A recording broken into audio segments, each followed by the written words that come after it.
Hello student, this is Aishwarya Sharma. हम पढ़ रहे हैं क्लास 8 का सब्जेक्ट मैथ्स। उसमें हमारा टॉपिक चल रहा है राशियों की तुलना। राशियों की तुलना में आज हम पढ़ेंगे चक्रवृद्धि ब्याज के बारे में, यानी कि कंपाउंड इंटरेस्ट। तो देखिए क्या है चक्रवृद्धि ब्याज। चक्रवृद्धि ब्याज एक होता है हमारा सिंपल इंटरेस्ट और एक होता है हमारा कंपाउंड इंटरेस्ट। सिंपल इंटरेस्ट तो नॉर्मल होता है और कंपाउंड इंटरेस्ट का मतलब होता है कि जो हमारा ब्याज पर ब्याज, अगर हम शॉर्ट में बात करें तो ब्याज पर ब्याज को हम कहते हैं चक्रवृद्धि ब्याज। ठीक है। अब देखो, सामान्यतः लिया जाने वाला अथवा भुगतान किए जाने वाला ब्याज कभी साधारण नहीं होता। ब्याज का परिकलन पिछले वर्ष की राशि पर किया जाता है। इसे ब्याज का संयोजन या चक्रवृद्धि ब्याज कहा जाता है। अब देखो, शायद आपको इस प्रकार के कथन मिले होंगे। बैंक में एफडी यानी कि सावधि जमा खाता जो होता है फिक्स डिपॉजिट पर 1 वर्ष का 9% वार्षिक ब्याज की दर से या बचत खाते पर ब्याज की दर से 5% वार्षिक, ऐसे वर्ड आपने सुने होंगे। तो चक्रवृद्धि ब्याज जो हमारा होता है वो हमारा होता है कुल राशि माइनस मूलधन। क्या होता है? कुल राशि यानी कि अमाउंट माइनस प्रिंसिपल, ये हमारा होता है। अब हम कह सकते हैं CI equal to A minus P, A for amount, P for principal. Amount माने कुल राशि और प्रिंसिपल माने मूलधन, इसलिए हम चक्रवृद्धि ब्याज भी आसानी से ज्ञात कर सकते हैं। अब देखिए एग्जाम्पल नंबर 10 हमारे पास है। क्या है एग्जाम्पल नंबर 10 में? 10,000 की राशि 5% वार्षिक ब्याज दर पर 2 वर्ष के लिए उधार ली जाती है। ठीक है। इस राशि का साधारण ब्याज और 2 वर्ष के अंत में भुगतान की जाने वाली राशि ज्ञात कीजिए। अभी कह रहे हैं कि साधारण ब्याज और भुगतान की जाने वाली राशि ज्ञात करनी है। अब देखो, 100 रुपए पर 1 वर्ष के लिए दे ब्याज 15 रुपए है। क्यों है? क्योंकि 5% की दर से, अभी कह रहे हैं 5% की दर से 2 वर्ष के लिए उधार दी जाती है। इस राशि पर क्या आएगा ये? अब 100 रुपए पर 1 वर्ष के लिए दे ब्याज 15 रुपए है, इसलिए 10,000 रुपए पर 1 वर्ष का ब्याज क्या होगा? 15/100 इंटू 10,000। तो इसको सॉल्व करेंगे तो 1500 रुपए आया। तो 2 वर्ष का ब्याज कितना हो जाएगा? 2 वर्ष का ब्याज हो जाएगा हमारा 3,000 रुपए। अब देखो ये हम कैसे निकालेंगे? यहाँ पे है हमारा 10,000। अब 10,000 के हिसाब से ये 5% नहीं है, 15% है। तो अब हमने निकाला 100 रुपए का 15% पहले। तो 100 रुपए का 15% निकालेंगे तो क्या आएगा हमारा? 15 रुपीज हमारा यहाँ पर आ जाएगा। तो ये आया 1 वर्ष का। अब कह रहे हैं 2 वर्ष का निकालो। 2 वर्ष का क्या होगा? 15 इंटू 2 यानी कि हमारा हो जाएगा 30 रुपीज। अब जो है ये 100 रुपीज पर है। तो अगर हम बात करें 100 रुपीज पे है 30 रुपए, तो अगर हम बात करें 10,000 रुपीज पर कितना होगा? तो 2 जीरो बढ़ गई, तो यहाँ भी 2 जीरो बढ़ा दो सीधी। तो ये हो जाएगा हमारा 3,000। तो हम कह सकते हैं 2 वर्ष के अंत में भुगतान की जाने वाली राशि जो है मूलधन प्लस ब्याज यानी कि 10,000 प्लस 3,000 यानी कि 13,000 रुपीज हमारा होगा। हम बात करते हैं एग्जाम्पल नंबर 11 की। देखो क्या है? 12,600 का 2 वर्ष के लिए 10% वार्षिक दर से चक्रवृद्धि ब्याज ज्ञात कीजिए यदि ब्याज वार्षिक संयोजित होता है। अब देखो इसका फॉर्मूला होता है AP1 + R/100 की पावर n। तो देखो P क्या है हमारा? P हमारा है 12,600 रुपये प्रिंसिपल, टाइम हमारा है यानी कि n 2 वर्ष, 10% हमारा है रेट, तो वार्षिक ब्याज संयोजित होता है। तो देखो A + P ये ऐसे आ गया यहाँ, ठीक है ना, अपॉन n। अब देखो पहले हम लिख लेते हैं जो चीज हमें दी हुई है। प्रिंसिपल है हमारा यानी कि मूलधन है 12,600 रुपये, दर यानी कि रेट है हमारा 10%। ठीक है। वर्षों की संख्या है n यानी कि कितनी है वर्षों की संख्या? 2 वर्ष। हमें ज्ञात करना है यहाँ पर A। तो A का फॉर्मूला क्या है हमारा? A का फॉर्मूला है प्रिंसिपल की जगह हम रखेंगे 12,600 रुपये। अब यहाँ क्या है? 1 की जगह 1, R की जगह हमारा आ जाएगा 10 अपॉन में 100 और यहाँ n की जगह हमारा आ जाएगा 2 वर्ष। ठीक है। अब देखो 1 0 से 1 0 गई। अब हम इनका LCM लेके सॉल्व करते हैं तो हमारा आएगा 12,600। ठीक है। यहाँ पे 10 LCM आ गया तो यहाँ बचा 10 + 1 की पावर 2। अब ये आ गया। तो अब यहाँ क्या है? 12,600 है हमारा और यहाँ क्या है? 11/10 की पावर 2 हमारा है। तो जब 11/10 की पावर 2 है तो इसको हम 11 को कितनी बार लिखेंगे? 2 टाइम्स। 11/10 11/10। अब यहाँ 0 से हमारी 0 कैंसिल और इस वाली 0 से ये वाली 0 कैंसिल। 11 की 11 में मल्टीप्लाई करेंगे तो हमारा आंसर आएगा 121। अब 121 में किसकी मल्टीप्लाई करनी है, 126 की। तो यहाँ मल्टीप्लाई करो तो क्या आएगा, 126 मल्टीप्लाई 2 6 12, कैरी 1 आ गए, 2 2 4 और 1 5, और ये फिर दोबारा मल्टीप्लाई करेंगे तो क्या आएगा, फिर से वही आएगा 126। अब यहाँ इन्हें ऐड करो, 6 2 और 2 4, 5 और 6 11 और 1 12, कैरी 1 आ गए, 2 और 2 4 और 1 5, और ये आ गया ये। तो 15,246 ये हमारा आ गया यहाँ पर, ठीक है ना। अब देखो चक्रवृद्धि ब्याज क्या होता है, अमाउंट माइनस मिश्र धन, सॉरी अमाउंट माइनस प्रिंसिपल। तो अमाउंट थी हमारी 15,246 रुपये और ये हमारा प्रिंसिपल था 12,600। जब इसमें से हम इसको लेस करेंगे तो हमारा आंसर आएगा 2,646, यानी कि 2,646 रुपये, ये हमारा आंसर आएगा। हम बात करते हैं एग्जाम्पल नंबर 12, हम यहाँ पर सॉल्व करने वाले हैं। 13 हम सॉल्व करने वाले हैं। 13 के अलावा हम कौन सा एग्जाम्पल सॉल्व करेंगे, फिर 14 हम सॉल्व करेंगे, ठीक है ना। और ऐसे ही आगे हम क्वेश्चन एग्जाम्पल यहाँ पर सॉल्व करेंगे। तो बेसिकली आज मेरा पर्पज है आपको कॉन्सेप्ट अच्छे से समझाना। तो अब देखो एग्जाम्पल नंबर 12 की बात आती है। क्या है एग्जाम्पल नंबर 12, यदि ब्याज का संयोजन अर्धवार्षिक होता है तो 1.5 वर्ष यानी कि 1/2 वर्ष यानी कि 1.5 ईयर्स के लिए 10% वार्षिक दर पर उधार लिए गए 12,000 के कर्ज का भुगतान करने के लिए कितनी राशि देनी पड़ेगी। तो देखो प्रथम 6 महीने के लिए मूलधन क्या है, 12,000 रुपये। क्या है मूलधन, 12,000 रुपये है मूलधन, यानी कि प्रिंसिपल जो है हमारा वो 12,000 है। फिर देखो 1.5 वर्ष की बात आ रही है तो रेट हमारा क्या है 1/2 ईयर, नहीं सॉरी ये तो हमारा एन है, ये क्या है हमारा एन यानी कि टाइम, ये इतने ईयर्स दे रखा है। अब ये कह रहे हैं यहाँ पर कि जो है अर्धवार्षिक है। तो देखो अर्धवार्षिक में एक रूल होता है, जब भी ये हाफ ईयरली होगा तो हम क्या करते हैं, टाइम को तो हम कर देते हैं मल्टीप्लाई 2 और रेट जो होगा रेट को हम कर देते हैं डिवाइड 2। तो टाइम हमारा कितना है 2 1 2 2 1 2 और 1 प्लस कर देते हैं तो 3/2 आ गया। अब टाइम को हमें क्या करना है, टाइम को मल्टीप्लाई 2 करना है, तो 2 से 2 मल्टीप्लाई करी तो हमारा आ गया 3 बार, ठीक है। अब रेट हमारा क्या है, रेट हमारा 10% है, तो 10% को 2 से यहाँ पे डिवाइड करेंगे तो हमारा आएगा 5%। तो हम कह सकते हैं प्रथम 6 महीने के लिए मूलधन 12,000 रुपये है। 1.5 वर्षों में 3 छमाही आएंगी। 3 छमाही कैसे आएंगी, देखो 1.5 ईयर है ना, तो कितनी छमाही आएंगी, 6 महीने प्लस 6 महीने, इनको मिला के आ गया 12 महीने।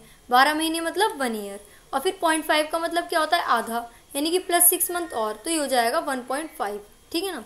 तो 3 छमाही हमारी यहाँ पर आएंगी। अब देखो इसलिए ब्याज संयोजन 3 बार होना है। ब्याज की दर हमारी क्या है 10% का आधा कर देंगे तो 5% अर्धवार्षिक हो गई। अब फिर से वही फॉर्मूला 1 + r/100 की पावर n, तो ये फिर से फॉर्मूला आ गया यहाँ। अब इसे सॉल्व करेंगे, 5 1 5, 5 2 10, 0 की 0, 20 1 20 और 1 21, 21/2 हमारा आएगा और 21/20। तो हम क्या करेंगे, 1 0 से 1 0 कैंसिल, फिर 1 0 से 1 0 कैंसिल, फिर इस वाली 0 से ये वाली 0 कैंसिल। 2 की मल्टीप्लाई करेंगे, 2 6 12, फिर करेंगे 2 3 6, ये आ गया। फिर हम क्या करेंगे 21 21 21, जब इसको आपस में सॉल्व करेंगे तो 9261 आएगा, 9621। फिर उसके बाद हम मल्टीप्लाई कर देंगे उसकी 3 से और डिवाइड कर देंगे 2 से, तो हमारा आंसर आएगा ये 13,891, ठीक है ना, 0.50, ये आएगा आई थिंक 9261। तो ये हमारा क्या हो जाएगा, भुगतान करने के लिए कितनी राशि देनी पड़ेगी, हमें भुगतान करने के लिए 13,891 रुपये 50 पैसे हमें देने पड़ेंगे। अब देखो एग्जाम्पल नंबर 13 हमारे पास है, क्या है 10,000 रुपये की राशि का 1 वर्ष और 3 महीने के लिए 8 से 1/2% वार्षिक दर से निवेश करने पर चक्रवृद्धि ब्याज ज्ञात कीजिए, जबकि ब्याज वार्षिक संयोजित होता है। मयूरी ने सर्वप्रथम समय को वर्षों में परिवर्तित किया। तो देखो पहले वर्षों में परिवर्तित करो, ये क्या है 1 वर्ष 3 मंथ, ये हमारा है ना। तो अब 1 ईयर, तो यही आ जाएगा सीधा सीधा हमारा 1 ईयर प्लस 3 मंथ है, तो 3/12 कर देंगे हम, जिससे हम ईयर में कन्वर्ट कर सकें। तो अब क्या आएगा 3 1 3, 3 4 12, तो 1 ईयर और यहाँ क्या आया 1/4 ईयर, ये आ गया। तो अब इनको ऐड करेंगे तो 1/4 ईयर ये हमारा हो जाएगा, ठीक है ना। अब देखो मयूरी ने ज्ञात सूत्र से मान रखने का प्रयत्न किया और यहाँ क्या आया 1 + 17/200। कैसे 17/2 कैसे आया, चेक करो। देखो 8 2 कितने होते हैं, मैं यहाँ पे रेट आपको कैलकुलेट करके बताती हूँ। क्या है 8 1/2, 8 2 16 और 1 17, 17/2% हो गया हमारा। हम क्या करेंगे, हमारा यहाँ था A = क्या होता है P 1 + R/100 की पावर n। तो P की जगह क्या आएगा हमारा 10,000, 1 की जगह 1, R की जगह 17/2 × 100, ठीक है। और n की जगह आएगा 1/4, ये हमारा आएगा। तो अब देखो इसमें क्या करेंगे, हमने 2 की 100 से मल्टीप्लाई करी तो 200 हो गया, ठीक है ना। अब यहाँ देखो, अब हम यहाँ क्या करेंगे, वह परेशान थी कि उसने अपने अध्यापक से पूछा, क्या पूछा उसने अपने अध्यापक से कि वह भिन्न रूपी ज्ञात को कैसे ज्ञात करेगी। अध्यापक ने उसे निम्नलिखित संकेत दिया, पहले अवधि के लिए एक पूरे हिस्से अर्थात 1 वर्ष के लिए राशि ज्ञात कीजिए, तत्पश्चात मूलधन के रूप में प्रयोग करते हुए 1/4 वर्ष साधारण ब्याज ज्ञात कीजिए। अब देखो ये इन्होंने क्या करा, ये तो इन्होंने वही वाला करा, 1 वर्ष का तो पूरा सेम टू सेम वैसे ही निकाला। 217/200 0 से 0 गई, 2 1 2, 2 5 10, 0 की 0। अब इसकी मल्टीप्लाई करेंगे 10,850 हमारा ये आ गया। अब देखो, अब यह राशि अगले 1/4 वर्ष के लिए मूलधन का काम करेगी। हम 10,850 का 1/4 वर्ष के लिए साधारण ब्याज ज्ञात करते हैं।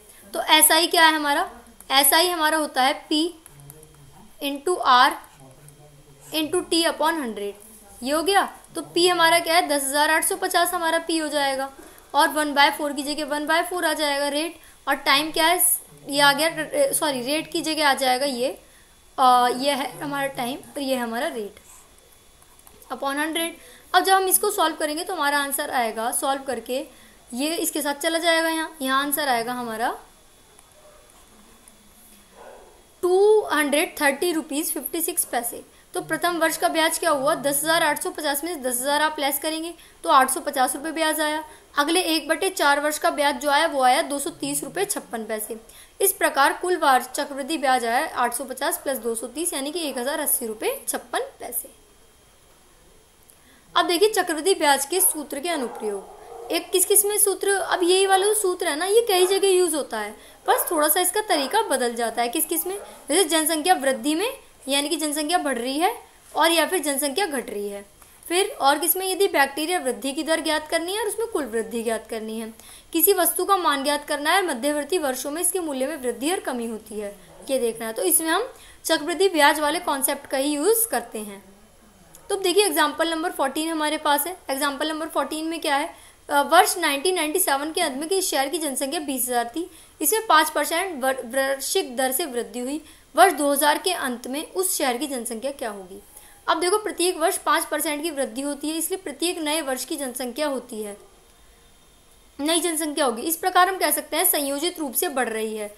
1998 के शुरू में जनसंख्या 20,000 है, इसे हम प्रथम वर्ष के लिए मूलधन मानते हैं।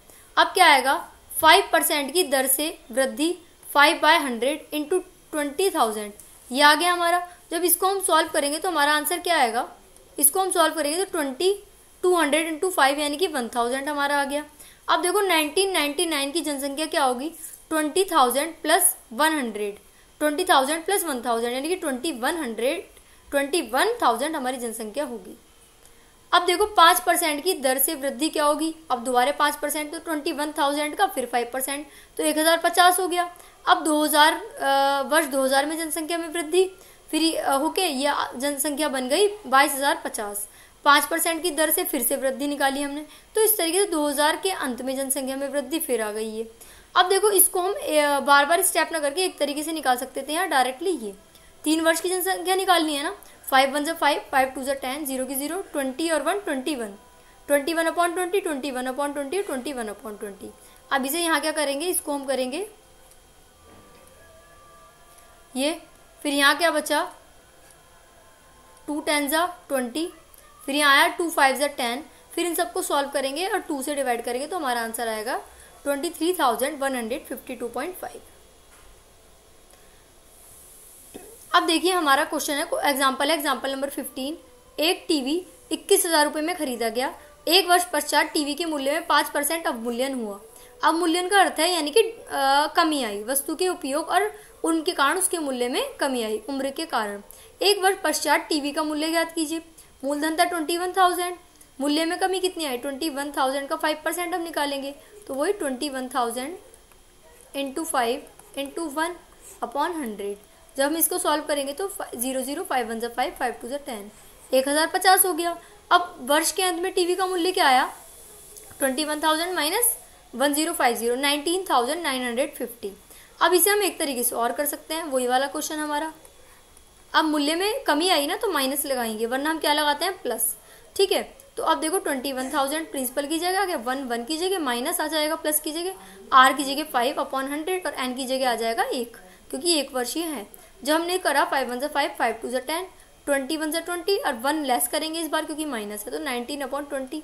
0 से 0 कैंसिल। अब 2 से इसे करोगे तो क्या आएगा? 2 1 2, फिर 2 5 10, 0 की 0, 1050 को 19 से मल्टीप्लाई करेंगे तो 19,950 हमारा आ जाएगा। So what did we learn today? हमने सीखा बेसिकली चक्रवृद्धि ब्याज क्या होता है। हमारा कंपाउंड इंटरेस्ट, कंपाउंड इंटरेस्ट होता है जब ब्याज पर ब्याज हमें दिया जाता है। ठीक है ना। एक हमने सीखा हाफ ईयरली वाला कॉन्सेप्ट। हाफ ईयरली वाले कॉन्सेप्ट में हमारे क्या होता है? हाफ ईयरली वाले कॉन्सेप्ट में हमारा होता है कि हम जो है रेट को हम क्या कर देते हैं? रेट को हम कर देते हैं आधा, और जो हमारा टाइम है, टाइम को हम कर देते हैं 2 गुना। ये करते हैं हम हाफ ईयरली वाले कॉन्सेप्ट में। एक हमने सीखा कि जो हमारा CI है वो कहाँ कहाँ अप्लाई और हो सकता है? वो हो सकता है जैसे जनसंख्या वाले कॉन्सेप्ट में। ठीक है, जनसंख्या में प्लस या माइनस जो होता है, एक वो हमारा अप्लाई होता है जैसे बैक्टीरिया वाला कॉन्सेप्ट आ रहा है हमारा,